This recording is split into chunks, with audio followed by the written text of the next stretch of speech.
नमस्कार, मी पंजाब डक. आज आहे 11 जुलै 2026. आजपासूनचा महाराष्ट्रातील शेतकऱ्याला एक अंदाज देणार आहे. राज्यातलं परिस्थिती बघितल्याच्या नंतर आपण म्हटलं होतं ना, राज्यात 10 तारखेच्या नंतर 11 चांगलं सूर्यदर्शन होईल. तर 11 तारखेला चांगलं राज्यात सूर्यदर्शन झालं आणि वारं देखील सुटलेलं आहे. मग राज्यात आता पाऊस कधी येणार आहे? तर खास करून आज मुद्दाम म्हणून त्याच्यासाठी अंदाज देणार आहे. राज्यामध्ये आता 11, 12, 13, 14पर्यंत असं चांगलं सूर्यदर्शन राहणार आहे. वारं देखील सुटन म्हणून हे अंदाज लक्षात यायचा. त्याच्यानंतर 15 तारखेच्या नंतर 16 तारखेपासून राज्यात थोडाफार पावसाला सुरुवात होणार आहे. म्हणजे तुरळक ठिकाणी 16च्या नंतर म्हणजे 16 जुलैपासून 16, 17, 18, 19च्या दरम्यान राज्यामध्ये तुरळक ठिकाणी विखुरलेल्या स्वरूपाचा भाग बदलत पावसाला सुरुवात होणार आहे म्हणून हे अंदाज लक्षात यायचा. तो पाऊस सर्वदूर पडणार नाही. फक्त काय झालेलं आहे, हे 4 दिवस जे पाऊस थांबन म्हणजे 14, 15 तारखेपर्यंत, ते 16 तारखेला मात्र परत सुरू होणार आहे म्हणून हा अंदाज लक्षात यायचा. त्याच्यानंतर पुन्हा काय परिस्थिती राहणार आहे, तर त्यानंतर काय परिस्थिती राहणार आहे त्याच्यानंतर राज्यातल्या सर्व शेतकऱ्याला सांगू इच्छितो की राज्यामध्ये 21 जुलैपासून ते 5 ऑगस्टपर्यंत म्हणजे चांगला जोराचा पाऊस पडणार आहे. मग ते दररोज वेगवेगळ्या भागात पडणार आहे.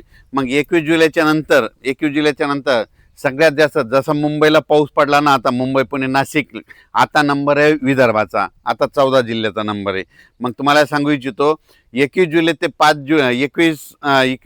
5 जुलैच्या दरम्यान राज्यामध्ये गडचिरोली, चंद्रपूर, नागपूर, वर्धा, भंडारा, गोंदिया, यवतमाळ, अकोला, हिंगोली, वाशिम, त्याच्यानंतर इकडं बुलढाणा जिल्हा, जालना जिल्हा, जळगाव जिल्हा ह्या भागामध्ये मात्र 21 जुलै, 22, 23, 24पर्यंत चांगला जोराचा पाऊस पडणार आहे म्हणून हा अंदाज लक्षात यायचा. जसं मुंबईकडे पाऊस पडला तसा काय होणार आहे, नागपूरकडं, वर्ध्याकडं, भंडारा, त्याच्यावर चंद्रपूर, यवतमाळ, हिंगोली, अमरावती ह्या पट्ट्यामध्ये काय होणार आहे म्हणजे शेवटच्या आठवड्यात चांगला पाऊस येणार आहे म्हणून हे पूर्व विदर्भातल्या शेतकऱ्यांनी अंदाज लक्षात घ्यायचा. 21 जुलै ते 5 ऑगस्टच्या दरम्यान विदर्भामध्ये चांगला पाऊस पडणार आहे. पूर्व विदर्भ आणि पश्चिममध्ये 6, 5, 11 जिल्ह्यामध्ये चांगला पाऊस पडणार आहे म्हणून विदर्भवासियांसाठी आनंदाची बातमी. म्हणून विदर्भातल्या शेतकऱ्यांनी 20 तारखेपर्यंत तुम्ही तुमची शेतीचे कामे करून घ्यायचे, कारण की 21 तारखेच्या नंतर चांगला जोराचा पाऊस तुमच्या भागात येणार आहे म्हणून हा अंदाज लक्षात घ्यायचा.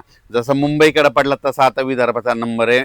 नागपूरचा, वर्ध्याचा, भंडाराचा, चंद्रपूरचा, गडचिरोलीचा त्यांचा आता नंबर आहे म्हणून हा अंदाज त्यांनी लक्षात घ्यायचा. पण तुम्हाला एक सगळ्यात महत्त्वाचं सांगू इच्छितो, पंढरपूरची दिंडी परतल्याच्या नंतर मात्र राज्यात मात्र जोराचा पाऊस पडणार आहे म्हणून ही अंदाज लक्षात यायचा. मग ते पाऊस कसा पडणार आहे, 27 जुलैपासून ते 5 ऑगस्टपर्यंत राज्यात मग जोराचा पाऊस सगळीकडेच पडणार आहे म्हणून हा अंदाज लक्षात यायचा. त्याच्यानंतर सांगायचं झालं तर अहिल्यानगर जिल्हा, पुणे जिल्हा, नाशिक जिल्हा तिकडं काय होणार आहे, 21 तारखेच्या नंतर चांगला पावसाला सुरुवात होईल आणि सरी मात्र पुणेकडं तिकडं सुरू होतील म्हणून हा अंदाज लक्षात यायचा. त्याच्यानंतर इकडं सांगली जिल्हा झालं, सोलापूर जिल्हा झालं, लातूर जिल्हा झालं, धाराशिव जिल्हा झालं. जुलैच्या शेवटच्या आठवड्यामध्ये तिकडं पाऊस येणार आहे. तिकडे सध्या तरी असा मोठा पाऊस तिकडल्या भागात नाही म्हणून लातूर जिल्हा, त्याच्यानंतर धाराशिव जिल्हा, सोलापूर जिल्हा, सांगली जिल्हा ह्या भागातील शेतकऱ्यांनी, बीड जिल्ह्याचा काही भागातील शेतकऱ्यांनी लक्षात यायचा. आता हे जे पाऊस येणार आहे म्हणजे आता 21 जुलैपासून जे जास्त पाऊस फक्त आता पूर्व विदर्भ आणि पश्चिम म्हणजे 14 जिल्ह्यामध्ये जास्त पडणार आहे म्हणून हा अंदाज लक्षात यायचा. त्याच्यानंतर यात्रा परतल्याच्या नंतर मात्र महाराष्ट्रामध्ये सगळीकडे जोराचा पाऊस पडणार आहे म्हणून हा अंदाज लक्षात यायचा. म्हणजे 27 जुलैच्या नंतर राज्यात मग 27 जुलै ते 5 ऑगस्टच्या दरम्यान मग राज्यात सगळीकडे जोराचा पाऊस राहील म्हणून हा अंदाज लक्षात घ्यायचा.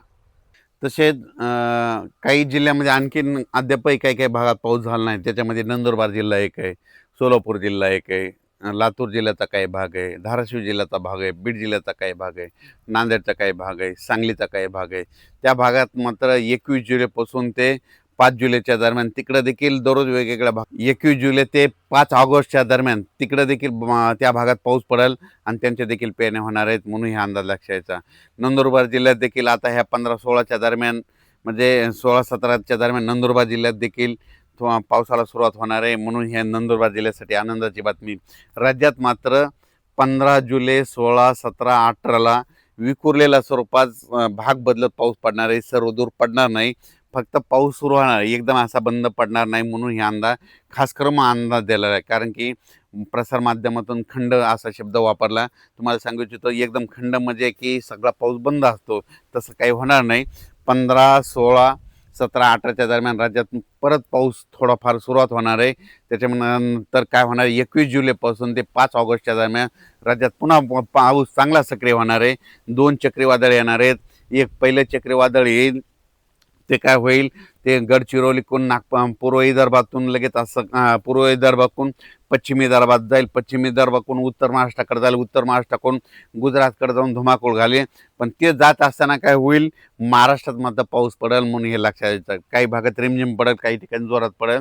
म्हणून येते 21 जुलै ते 23-24 पर्यंत त्याचा असर राहील. त्याच्यानंतर परत एकदा पुन्हा आणखीन पाठीमागून एक लो प्रेशर तयार होईल आणि त्याचा पाऊस पुन्हा काय होईल 27 जुलैच्या नंतर, ते 27 जुलै ते 5 ऑगस्टच्या दरम्यान ते पाऊस येईल म्हणून हे अंदाज लक्षात यायचा. राज्यात एकदम सगळीकडे पाऊस असा बंद काय होणार नाही. राज्यात फक्त 4 दिवस म्हणजे आज आहे 11, 12, 13, 14 पर्यंत राज्यात चांगलं उन्हाची तीव्रता वाढेल आणि आता वारं जोरात सुटेल म्हणून हा अंदाज लक्षात घ्यायचा.